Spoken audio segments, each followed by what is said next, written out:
નમસ્તે વિદ્યાર્થી મિત્રો, શ્રી નિરાગ શૈક્ષણિક સંકુલની યુટ્યુબ ચેનલ પર આપનું સ્વાગત છે। તો આજે આપણે ભણીશું મિત્રો ધોરણ 2 ગણિત ગમ્મત। ગણિત ગમ્મત એટલે કે ગમ્મત કરતા કરતા આપણે ગણિત શીખવાનું છે, બરાબર। અગાઉ આપણે જોઈ ગયા હતા પેલો એકમ આપણે શું જોયું હતું તો કે શું લાંબુ છે શું ગોળ છે। ત્યારબાદ બીજો એકમ હતો કે જૂથમાં ગણવું। તો આપણને જોયું કે જૂથમાં ગણવાથી શું રહે છે, સરળતા રહે છે, બરાબર। 10-10 ના જૂથ છેલ્લે આપણે જોયું કે ચાંદલાના 10-10 ના જૂથ હતા, તો સરળતાથી આપણે 100 સુધી ગણવું હોય તો ગણી શકાય છે। ત્યારબાદ આજે ત્રીજો એકમ આપણો છે કે તમે કેટલું ઉચકી શકો, બરાબર। આજે આપણે આ એકમ ભણીશું, તમે કેટલું ઉચકી શકો, એટલે કે આમાં શેનો વાત કરવામાં આવે છે, વજનની વાત કરવામાં આવે છે। જોઈએ આપણને કે અહીંયા વાર્તા જેવું આપ્યું છે, બરોબર। પણ જુઓ અહીંયા તમે વિદ્યાર્થી મિત્રો જોશો ને તો અહીંયા ચિત્રો આપ્યા છે। તો ચિત્રો કેમ આપ્યા છે ખબર છે? કેમ કે અમુક બાળકોને જો વાંચવામાં તકલીફ પડે તો આ ચિત્રો જોઈને આનો પણ મજા લઈ શકે છે, બરોબર। કદાચ વાંચવામાં ઓલું થઈ જાય, નો ફાવે એવું થઈ જાય, કદાચ તમને શબ્દોનું જ્ઞાન ન હોય તો પણ તમે ચિત્રો જોઈ અને વાર્તાનો તમે આનંદ લઈ શકશો। તો જોઈએ અહીંયા શું આપ્યું છે તો કે ચાલાક ગધેડો અને તેની ભારે ગુણ। ગુણ એટલે કે કોથળો, શું કીધું છે, ગુણ એટલે કોથળો। ગધેડો કેવો છે, ચાલાક, અને આ કોણ આપ્યું છે, એક છોકરો છે, એનું નામ આપણને સંદેશ કીધું છે। શું કીધું છે, સંદેશ, બરોબર। જોઈએ આપણે વાંચીએ, મજા આવશે કે સંદેશ પાસે એક આ ગધેડો છે, તેની પીઠ પર મીઠાથી ભરેલી પૂરેપૂરો ભરેલો કોથળો ઉપાડે છે, બરોબર। મીઠાથી પૂરેપૂરો ભરેલો છે, આખે આખો, અને એના પીઠ ઉપર મૂકે છે, એટલે કે કોથળો ઉપાડે છે। બજાર જવાના રસ્તામાં તેમને એક નદી, જો નદીનું ચિત્ર આપ્યું છે, નદી પસાર કરવી પડે છે। તો ગધેડા ઉપર ગધેડો શું ઉપાડે, આપણને ખબર જ છે કે ગધેડો શું ઉપાડે તો કે વજન, બરોબર। એને બસ વજન જ ઉપાડવો ગમે, અને ગધેડો એમાં જ પણ ઉપયોગી થાય છે, બરોબર। બીજા કશાયમાં કામમાં ઓછો ઉપયોગી થાય, વજન ઉપાડવામાં આપણે અમથા કહી છે ને કે તું તો ગધેડા જેવો જ છો, બરોબર। એટલે ગધેડા કેવો હોય છે કે બસ ખાલી એને કેવું પડે, તારા અહીંયા હાલવાનું, વજન ઉપાડે રાખે, બરોબર। તો કે નદી પસાર કરવી પડે છે। એક દિવસ નદી પસાર કરતી વખતે ગધેડો લપસી જાય છે, ત્યાં અંદર નદીમાં પગ એનો ફસડાઈ જાય છે થોડોક, તો નદીમાં એ પડી ગયો। તો જ્યારે તે ઊભો થયો ને ત્યારે મીઠા પરનો કોથળો ખૂબ હલકો થઈ ગયો। તો કેમ હલકો થઈ ગયો ખબર છે મિત્રો? કેમ કે જ્યારે ગધેડો નદીમાં પડી ગયો, પગ લપસ્યો એટલે કે બેસી જાય છે, તો અંદર જે મીઠું હતું એ મીઠું શું થાય છે, ઓગળી જાય છે। મીઠું ઓગળી જાય એટલે મીઠું શું થઈ જાય, ઓછું થઈ જાય। તો જ્યારે ઊભો થયો ને ત્યારે તેના પીઠ પરનો જે કોથળો હતો ને એ કેવો લાગ્યો, એને હલકો લાગ્યો, એને તો મજા આવી ગઈ।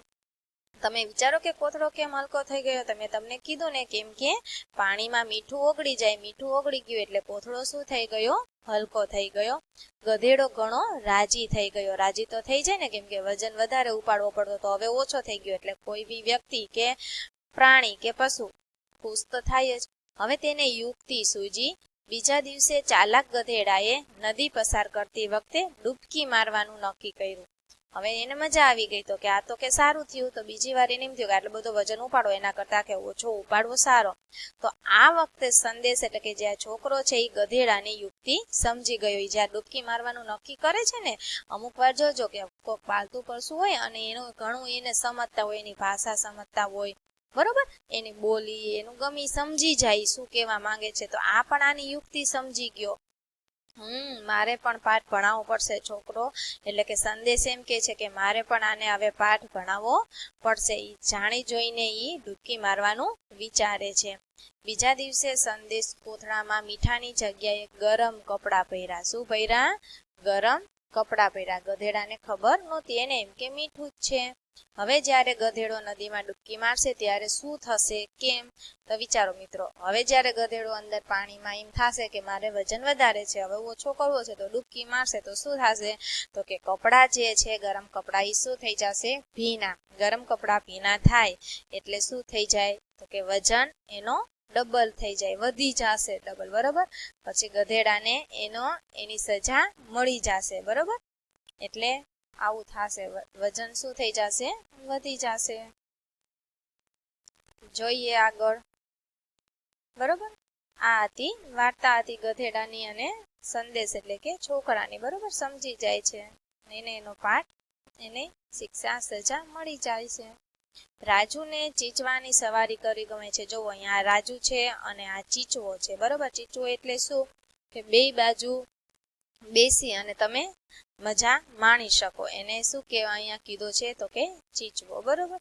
રાજુની મદદ કરવા રાની આવે છે, તો આ રાની છે. જો હજુ પણ રાજુ ચીચવાની સવારી કરી શકતો નથી. કેમ ઈ સવારી કરી શકતો નથી તો કે જો આની સવારી કરવી હોય તો બેયના વજન કેવા હોવા જોઈએ, સરખા હોવા જોઈએ, તો જ એમાં તમને મજા આવે, બરોબર.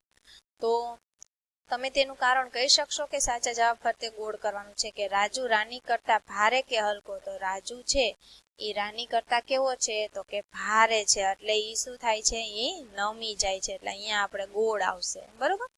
પછી શું કહે છે કે અસલમ તેને મદદ કરવા આવે છે.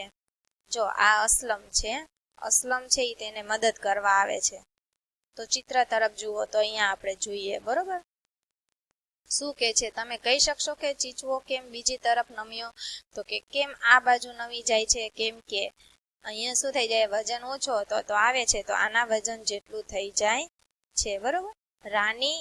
રાજુ એ રાની અને અસલમ કરતા ભારે કે હલકો છે. રાજુ છે એ રાની અને અસલમ કરતા હવે કેવો થઈ ગયો તો કે હવે ઈ હલકો થઈ ગયો, ભારે નથી, બરોબર. અહીંયા શું આવશે,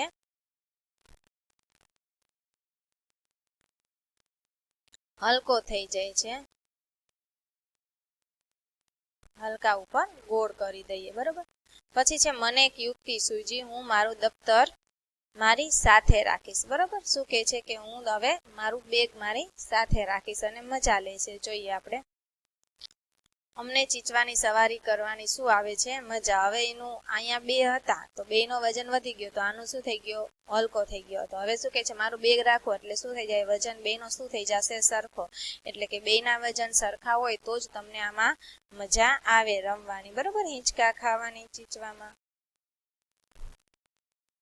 ત્યારબાદ ભારે અથવા હલકું, તો તમને એક ઉદાહરણ આપ્યું છે. જો ઉદાહરણ જુઓ, આપેલી બે વસ્તુમાંથી કઈ વસ્તુ તરફ ચીચવો નીચે જશે એ આપણે કરવાનું છે. તો આ શું છે તો કે અહીંયા કંઈક નારંગી જેવું છે ને આ તરબૂચ છે, તો મોટું શું આવે તો કે તરબૂચ, તો કે નીચે તરફ આપણને અહીંયા શું કીધું છે, નીચે જાશે, એટલે કે આપણે મોટી વસ્તુ એટલે કે ભારે વસ્તુ હોય એને આપણે ધ્યાન રાખવાનું છે, બરોબર. જોઈએ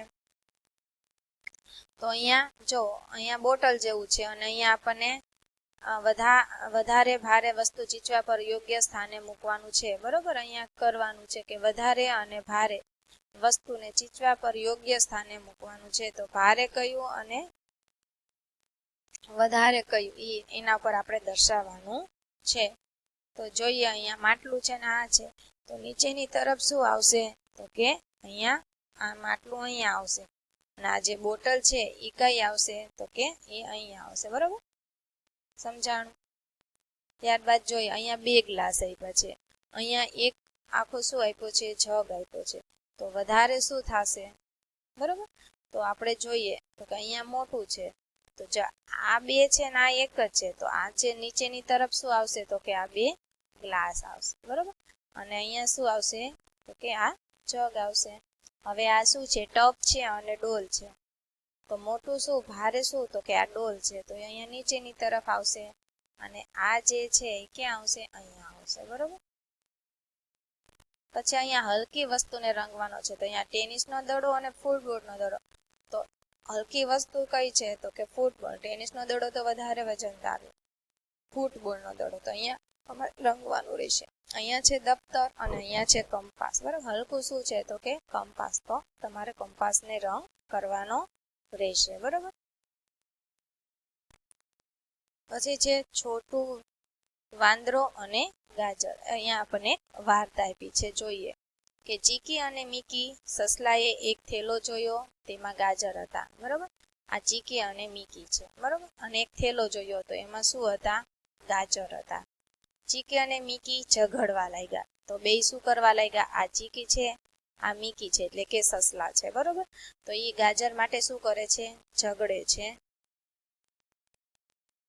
પછી છે જો હું મોટા ગાજર લઈશ, ચીકી એમ કે છે કે ના હું મોટો છું તેથી હું મોટા ગાજર લઈશ, એમ કે હું મોટા લઈશ. એવી રીતે બેયનો ઝઘડો ચાલુ છે. છોટું વાંદરો તેમની મદદે આવે છે. આ બેયને ઝઘડતા જોવે છે એટલે વાંદરાભાઈ અહીંયા જોવે છે. તો કહે છે કે લાવો હું તમને મદદ કરું. બરોબર, એમ કરીને વાંદરાભાઈ ઈ ચીકી મીકી પાસે આવે છે. અમે બંને આ ગાજર સરખા ભાગમાં પાડવા ઈચ્છીએ છીએ, પરંતુ કેટલાક ગાજર મોટા છે અને કેટલાક નાના છે. અમે શું કરીએ? એમની જે વાત છે, પરેશાની છે, એ વાંદરાભાઈને કહે છે કે અમે બે ગાજર લેવા અમે સરખા ભાગ પાડવા માંગી છે, પણ અમુક નાના છે અમુક મોટા છે, તો અમે કઈ રીતે શું કરવું? હું તમને મદદ કરું, એવું કહે છે. કોણ? તો કે વાંદરાભાઈ. છોટું વાંદરો તેમને મદદ કરવા કશુંક લાવ્યો. તો શું લઈને આવે છે? જોવો અહીંયા કશુંક લઈને આવે છે, જોઈએ. બરોબર, શું લાવે છે? તો કે આવડું આ લઈને આવે છે, દેખાય છે? બરોબર, પછી શું કરશે? એક આવી નાવી વાર્તા શું હતી ખબર છે? એમાં જે નાનું અને મોટું જે રાખે, બરોબર, એને એમ થાય કે આ મોટું છે તો એમાંથી કાપીને ઈ ખાઈ જાય, ઓલું એમ છે તો ઈ ખાઈ જાય. આવી એક રોટલીની વાર્તા હતી. રોટલો મળે છે ને એને, તો એમાં પણ એવું છે. એમાં બિલાડીનું હતું, અહીંયા આપણને સસલાનું આપ્યું છે. ઈ જ વાર્તા છે. બરોબર, તો અહીંયા દોરવાનું શું લઈ આવ્યો હશે? તો કે ત્રાજવા લઈ આવ્યો હશે. સરખા માપ કરવા માટેની વસ્તુ શું હોય? તો કે ત્રાજવા. બરોબર, એટલે કે ત્રાજવા લઈ આવ્યો હશે. વાંદરાના હાથમાં દોરવાનું છે, તો અહીંયા શું કરવાનું? ત્રાજવું અહીંયા તમારે દોરવાનું છે. તમારા માતા પિતા પરિવાર માટે ગાજર ખરીદી શકે, એકવાર ઉપયોગ માટે તેઓ કેટલા ગાજર ખરીદે છે? બરોબર, એ તમારે લખવાનું છે. શાકભાજી વેચનાર ગાજરને કેવી રીતે તોલે છે? બરોબર, તો જેટલા આપણે લેવા હોય એટલા એક કાટલા મૂકે. બરોબર, કિલો લેવાય તો કિલોનું કાટલું મૂકે, 500 લેવાય તો 500નું, અને એની સામે એટલા ગાજર થાય ત્યાં સુધીનું બરાબરનું રાખે છે. સિમરન કેટલું ઉચકી શકશે? તો કે સિમરનના પિતાજીને તેમના ઘરના સ્ટોર રૂમમાંથી કેટલીક વસ્તુઓ રસોડામાં મૂકવી છે. તો સિમરન છોકરી છે એ કેટલું ઉચકી શકે એવું કીધું છે. અહીંયા જોવો, સિમરન તેના પિતાને મદદ કરવા ઈચ્છે છે. આ સિમરન છે, બરોબર, એના પિતાને મદદ કરવા ઈચ્છે છે, તો એ કેટલું લઈ શકશે? તો કે 1 કિલો મીઠું છે, 2 કિલો ખાંડ છે, 2 કિલો દાળ, 1 કિલો ઘી, 2 કિલો તેલ, 5 કિલો લોટ, 5 કિગ્રા ચોખા અહીંયા આપણને આપેલું છે. તો એ કેટલું ઉચકી શકે એવું અહીંયા કહ્યું છે. જોઈએ, સિમરન કયો થેલો ઉચકી શકશે તેનું આપણે અનુમાન કરવાનું છે. કોણ શું ઉચકી શકશે તેનું અનુમાન કરવાનું? તેના પિતાજી, તેની માતા, તેની નાની બહેન. બરોબર, તો એની નાની બહેન છે. તો સૌથી વધારે વજન હશે ને, જોઈએ અહીંયા. બરોબર, એના પિતા મોટા હોય. બરોબર, તો મોટી વ્યક્તિ વધારે વજન ઉચકી શકશે. તો એના પિતા છે એ 5 કિલોનું જે વજન છે, કા 5 કિલો ચોખા, કા 5 કિલો શું ઉચકી શકે? લોટ ઉચકી શકે. મમ્મી છે એ શું ઉચકી શકે? તો 2 કિલો તેલ અથવા તો 2 કિલો શું કરી શકે? ખાંડ કિગ્રા કરી શકે. સિમરન તો કે 1 કિલો, બરોબર, મીઠું કે 1 કિલોની આસપાસ કરી શકે. એની નાની બેન છે તો 1 કિલોથી જે નાની વસ્તુ હોય એ પણ ઉચકી શકે, કિલોથી નાની. અને સિમરન છે એ કિલો ની વસ્તુ ઉચકી શકશે. કિલો મીઠું છે, કિલો ઘી છે, બરોબર. એના પપ્પા 5 કિલો ચોખા છે, 5 કિલો લોટ છે એ ઉચકી શકે. એના મમ્મી 2 કિલો ખાંડ છે, 2 કિલો દાળ, 2 કિલો તેલ, બરોબર. અને એની નાની બેન છે 1 કિલોથી જે નાનું હોય, એટલે કિલોથી નાનું 500 ગ્રામનું હોઈ શકે, તો નાની વસ્તુ ઉચકી શકશે. બરોબર, તો અહીંયા પિતાજી, તેના પિતાજી શું ઉચકી શકે? તો કે 5 કિલોની આસપાસનું જે છે એ તેની માતા 2 કિલો, 5 કિલો લોટ છે એ ચોખા, તેની માતા તો કે 2 કિલો ઘી છે એ નાની બહેન છે એ કિલોથી નાની વસ્તુ. શું સિમરનને કોઈ પણ 2 થેલા એક સાથે ઉચકી શકશે? જો હા, તો તે ક્યાં ક્યાં? તો કે જોઈએ અહીંયા. બરોબર, એ કિલોની ઉચકવા જાય છે, કિલોનું ઉચકે છે, તો 2 થેલા કયા? તો કે કયા 2 થેલા ઉચકી શકશે? તો કે 1 કિલો મીઠું અથવા 1 કિલો ઘી, બરોબર, અથવા તો 500 ગ્રામના 2 હોય એ પણ વસ્તુ 2 કરી શકશે. તો મીઠું અને ઘી કદાચ 2 કિલો ઉપાડી શકે તો, બરોબર. તો અહીંયા બરોબર ક્યાં ક્યાં? તો કે મીઠું અને ઘી. તમે થેલો ઉચકી શકો છો? અનુમાન કરવાનું તમારે અહીંયા. હા, તો કેટલું ઉચકી શકો છો એ તમારે લખવાનું છે. હું મારા કરતા ભારે ખાંડનો દાણો ઉચકી શકું છું. કીડી શું કે છે? કે હું મારા કરતા વજનદાર હોય ઢસડીને લઈ જાય. શેનાથી લઈ જાય? ઢસડીને નીચે જમીનને લઈ જાય છે એવું કે છે, બરોબર. સાચી વાત છે. જો કીડી ઘણું બધું એમનામ ન ઉપાડી શકે ને તો પણ એ લઈ જતી હોય છે. અગાઉ આપણે જોયું મિત્રો કે કોણ શું ઉચકી શકશે તેનું અનુમાન કરવાનું છે. તેના પિતાજી જે વધારે વજનદાર ઉચકી શકે, માતા થોડુંક એનાથી ઓછું, નાની બહેન તો ઓછું, કેમ કે એમના વજન કરતા ઓછું ઉચકી શકે. બરાબર, કે શું સિમરન કોઈ પણ બે થેલા એક સાથે ઉચકી શકશે? જો તે હા તો કયા કયા? તો આપણે ચિત્રમાં જોઈએ, વાત થઈ ગઈ છતાં આપણે જોઈ લઈએ તો કે કયા કયા બે થેલા ઉચકી શકશે. બરોબર, તો જોઈએ અહીંયા તો કે 1 કિલોની બે વસ્તુ આપણને આપી છે. બરોબર, તો કે 1 કિલો મીઠું અને 1 કિગ્રા ઘી, તો કે એ બે વસ્તુ છે એની સાથે ઉચકી શકશે. બરોબર, તમે કયો થેલો ઉચકી શકો છો અનુમાન કરવાનું. બરોબર, તમે કયો આમાંથી ઉચકી શકો એ અનુમાન કરીને તમારે અહીંયા લખવાનું છે. પછી અહીંયા એક કીડીનું ચિત્ર આપ્યું છે. એ શું કે છે કે હું મારા કરતા ભારે ખાંડનો દાણો ઉચકી શકું છું. આપણે હોય તો આપણા વજન કરતા વધારે વસ્તુ આપણે ન ઉચકી શકીએ. બરોબર, પણ હા કીડી છે એ એના વજન કરતા વધારે ભારે દાણો એ ઢસડીને પણ લઈ જતી હોય છે, એટલે કે એ ઉચકી શકે છે. બરોબર, પછી આપણને કીધું છે કે આપેલા પ્રાણી અને પક્ષી બધા આપ્યા છે. પ્રાણી અને પક્ષી તમને ખબર જ છે કે જે ઉડી શકે એને શું કહેવાય? તો કે પક્ષી, અને જે ઉડી શકતા નથી એને આપણે શું કહીશું? તો કે પ્રાણી. ચિત્રોને તે ઉચકી શકે તેના વજન સાથે યોગ્ય રીતે જોડવાના છે. તો અહીંયા આપણને પ્રાણી અને પક્ષીના ચિત્રો આપ્યા છે અને નીચે આપણને શું આપ્યા છે? વજન આપ્યા છે. તો જોઈએ અહીંયા તો કે જો પેલા પક્ષી એટલે કે ચકલી જેવું દેખાય છે. તો પક્ષી તો વજનમાં કેવું હોય? હલકું જ હોય, તો જ આકાશમાં ઉડી શકે. કેમ કે એની પાસે હલકું હોય એટલા માટે પાંખોથી એના વજન જેટલી હવા એ ખસેડી શકે છે, જેથી કરીને આકાશમાં ઉડે છે. તો આમાંથી પક્ષી શું લઈ જઈ શકે? તો કે પાંદ લઈ જઈ શકે, કેમ કે પાંદ છે એ સૌથી કેવું છે? હલકું છે. ત્યારબાદ હાથી, તો કે હાથી છે એ સૌથી કદાવર એટલે કે વજનદાર પ્રાણી છે. બરોબર, તો ઈ વજનદાર છે તો એ પણ વજન કેવું ઉપાડી શકે? જે ભારે વજનદાર હોય એ ઉપાડી શકે. તો આપણને અહીંયા ચિત્રમાં ભારે વજનદાર શું આપ્યા છે? તો કે અહીંયા લાકડાની ગઠ્ઠી આપી છે. જો આપી છે ને આખી ભારી જેવું કંઈક આપણને દેખાય છે. તો હાથી શું ઉપાડી શકે? લાકડા. ત્યારબાદ ગધેડો આપ્યો છે. બરોબર, તો ગધેડો શું ઉપાડી શકે? તો કે એ પણ થોડીક વજનદાર વસ્તુ, તો એ લાકડા તો આવી રીતે ઓછા લઈ શકે, પડી જાય, પણ ગુણ વધારે લઈ શકે. તો અહીંયા કોથળો આપ્યો છે ખાંડનો. બરોબર, તો કે એ લઈ શકે, તો કે ગધેડાને આની સાથે આપણે જોડી દઈશું. ત્યારબાદ આપ્યું છે કૂતરો. તો કૂતરો છે એ શું હવે બાકી શું રહી જાય છે? બોલ. તો કૂતરો શું ઉચકી શકે? તો કે બોલ. બરોબર, એને આની સાથે મેચ કરીશું. ઓકે, આ તમારે તમારી બુકમાં મેચ કરવાનો છે. તો અહીંયા છે એ આપણો ત્રીજો એકમ પૂરો થાય છે. તો ત્રીજા એકમનું નામ શું હતું મિત્રો? તો કે તમે કેટલું ઉચકી શકો, એટલે કે તમારે એનું અનુમાન કરવાનું છે કે તમે કેટલું ઉચકી શકો છો. તમારે તમારા વજન કરતા તમે શું વધારે ઉચકી શકો છો? બરોબર, તો ઢસડવું પડે. પછી આપણા વજન કરતા વધારે કરીએ તો કીડી કેમ એને ઢસડીને લઈ જાય? આપણે પણ એવી નીચે જમીનને અડાડીને આમ ઢસડીને લેવું પડે. અને જો આખું ઉચકવું હોય તો હંમેશા આપણા વજન કરતા ઓછું જ આપણે ઉચકી શકીએ. બરોબર, તો આ હતો આપણો ત્રીજો એકમ કે કોણ કેટલું ઉચકી શકે. બરોબર, અથવા તો તમે કેટલું ઉચકી શકો છો. બરોબર, તો આશા રાખું છું કે આમાંથી તમને બરોબર શીખવા મળ્યું હશે. શું શીખવા મળ્યું? તો કે જો આગળ આપણી ઓલું ચીચવો હતો. બરોબર, કે ભારે અને હલકું, તો કે શું વસ્તુ ભારે, શું વસ્તુ હલકી છે. બરોબર, એમાં આપણને શીખવા મળે છે.